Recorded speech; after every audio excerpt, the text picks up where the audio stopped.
दोस्तों, ये कहानी है मुस्लिम की एक लड़की की, जो कि एक लड़की की बारात दरवाजे पर आ जाती है, उनके घर आ जाती है और लड़की जो है शादी करने से मना कर देती है कि मुझे इस लड़के से शादी नहीं करती है। उसके पिता भी कहते हैं, मतलब जो उनके रिश्तेदार आते हैं वे सब कहते हैं, वे सब मना करते हैं, वो मना करती है कि मुझे इस लड़के से अब शादी नहीं करनी है। तो फिर उसी मंडप में उसी दिन वो लड़की एक लड़के से शादी करती है। आइए जानते हैं इस कहानी में। नमस्कार दोस्तों, मेरा नाम है मोनिका। मेरे इस नए एपिसोड में आप लोगों का स्वागत है। ये कहानी है मध्य प्रदेश के यूपी बरेली की जहाँ पर यह घटना हुई। दोस्तों, एक लड़की होती है, उसके माता पिता अपनी बेटी से बहुत ज़्यादा प्यार करते हैं। जो इस लड़की का नाम परवीन होता है और इसके ये इंटर कर चुकी होती है। ये अपने पिता से जो आगे पढ़ने के लिए कहती है, लेकिन जो इसके पिता है वो कहते हैं कि बेटा आगे तो हम नहीं पढ़ा सकते, अब तुम्हारी शादी करेंगे। अब शादी के बाद अगर तुम्हारे ससुराल वाले तुम्हें पढ़ाएंगे तो तुम पढ़ लेना, वरना रहने देना। लेकिन वो उसके माँ बाप की इच्छा नहीं होती है पढ़ाने की, लेकिन लड़की की इच्छा थी। तो इसलिए वो अपने जैसे उसके माँ बाप कहते हैं वो वैसे मान जाती है कि ठीक है पिताजी, जैसे आपकी इच्छा है वैसा मैं कर दूंगी।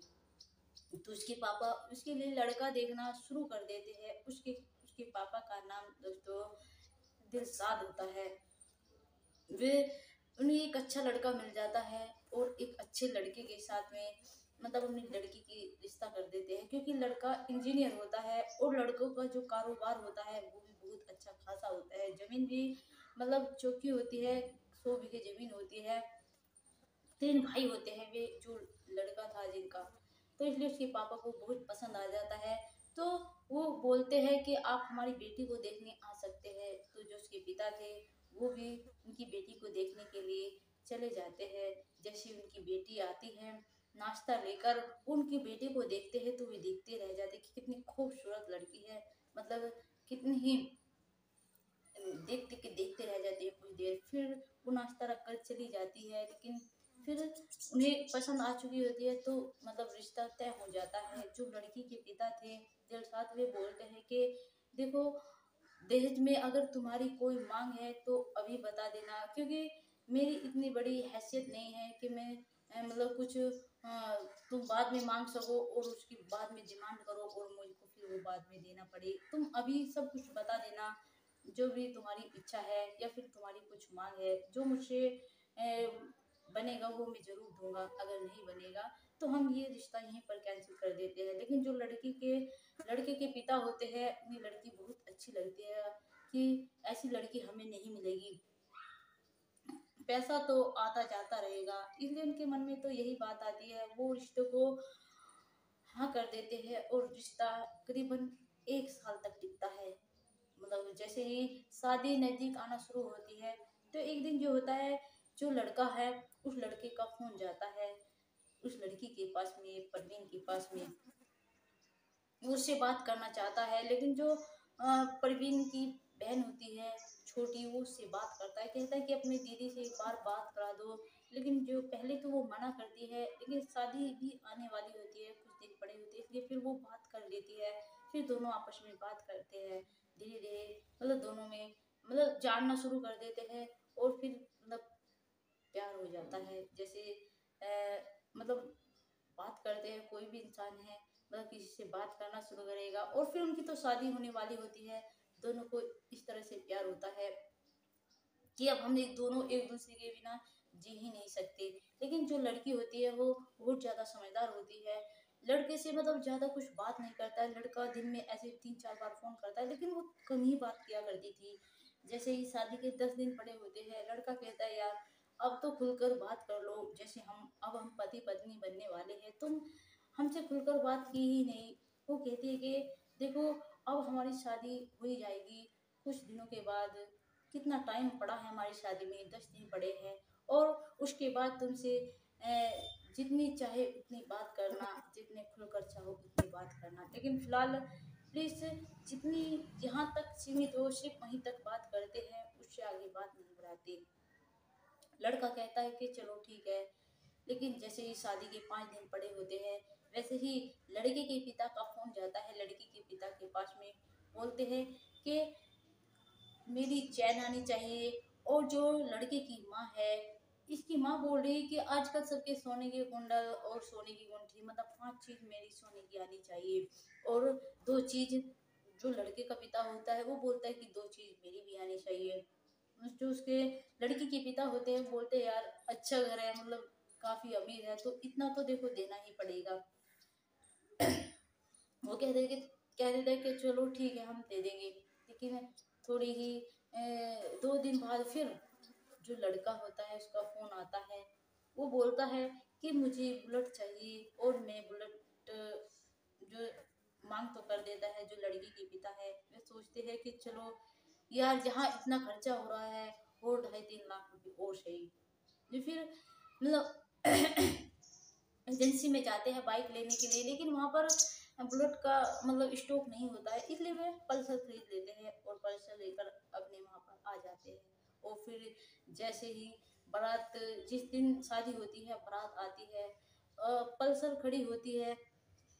दूल्हा देखता है कि नई पल्सर है, मतलब अलग ही खड़ी करी हुई थी कि ये शायद मेरे लिए। फिर थोड़ा सा जो उसके साथ में दोस्त होते हैं कहते हैं यार पता लगा ना ये आखिर नई पल्सर है किसकी, और ये किसको देख कहीं ये मुझे तो नहीं देख रहे। लेकिन जैसे ही पता लगाते हैं पूछते हैं कि कहने लगी ये तो यार लड़की के पिता लड़के वाले को दे रहे हैं भाई।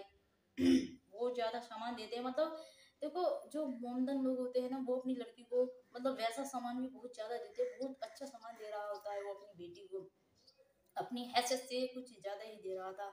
लेकिन जो दूल्हा होता है जैसे यह बात सुनता है उसे बहुत ज्यादा क्रोध आता है, मतलब इतना ज्यादा गुस्सा आता है। वो कहता है कि अगर बुलेट नहीं आएगी तो मैं आपकी लड़की से निकाह नहीं करूंगा। उसके पिता मतलब कहते हैं कि बेटा हम लेने गए थे लेकिन स्टॉक खत्म हो गया है। वो बोलते हैं कि मैं तब तक निकाह नहीं करूंगा, अपनी जिद पर अड़ जाता है। फिर जो उसके पिता होते हैं रिश्तेदार होते हैं कहते हैं यार इतना पैसा लगाया है तूने शादी में, एक बुलेट के लिए मतलब बेइज्जती भी हो जाएगी। जो सब रिश्तेदार रहते हैं थोड़ा थोड़ा पैसा देते हैं, मतलब पूरा 2.5-3 लाख रुपए कर देते हैं। साथ में पल्सर भी दूल्हे को देते हैं और 2.5-3 लाख रुपए भी दे देते हैं। कहते हैं कि बेटा तुम और खरीद दो ना। हम लेने तो गए थे लेकिन वहां पर स्टॉक नहीं था, बोल रहे थे कि 15 दिन बाद आएगा, इसलिए हम ये बाइक लेकर आ गए थे। वो पैसे ले लेता है। लेकिन जैसे ही खबर लड़की को पता चलती है, जैसे शुरू शुरू होता है लड़की के कानों में भी खबर पहुंच जाती है कि जो लड़का है उसने बुलेट लेने के लिए कहा था, और जो उसके पिता ने जो है रिश्तेदारों से थोड़े थोड़े पैसे लेकर उसको 2.5-3 लाख रुपए दे दिए हैं। और वो मना कर रहा था कि अगर बुलेट मिलेगी तो मैं शादी करूंगा वरना शादी नहीं करूंगा। लड़की थोड़ी देर सोचती है यार ये अभी तो मतलब इसने बुलेट मांगी है, मतलब 10 दिन पड़े थे इनकी मांग होनी शुरू हो गई थी।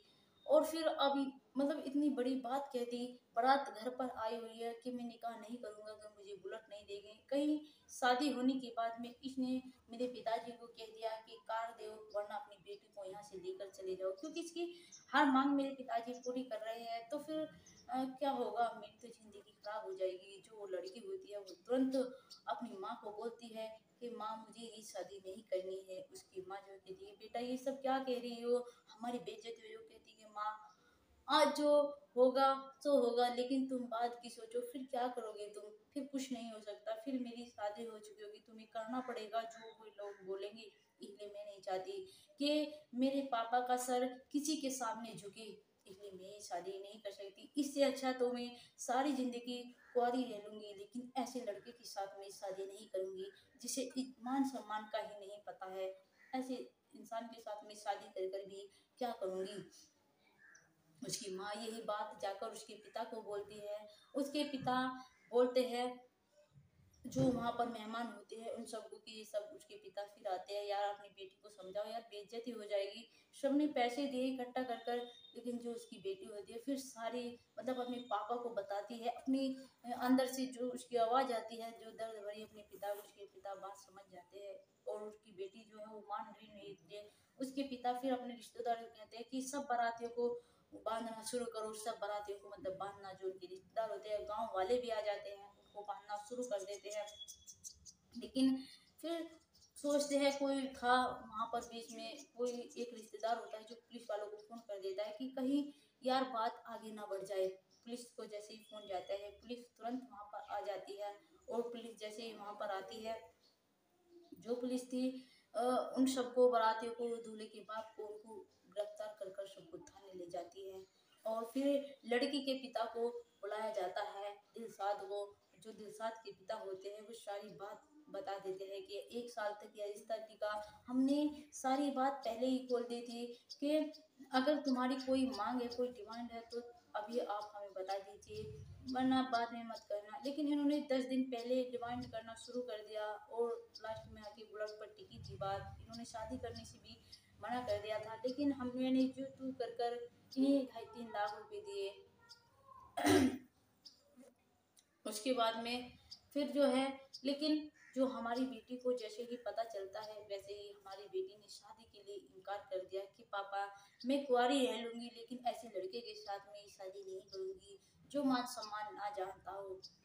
तो जैसे ही पुलिस वाले ये बात सुनते हैं, उन्हें भी बड़ा आश्चर्य होता है, यार लड़की बहुत ज़्यादा अच्छी है, बहुत बहुत ज़्यादा समझदार है।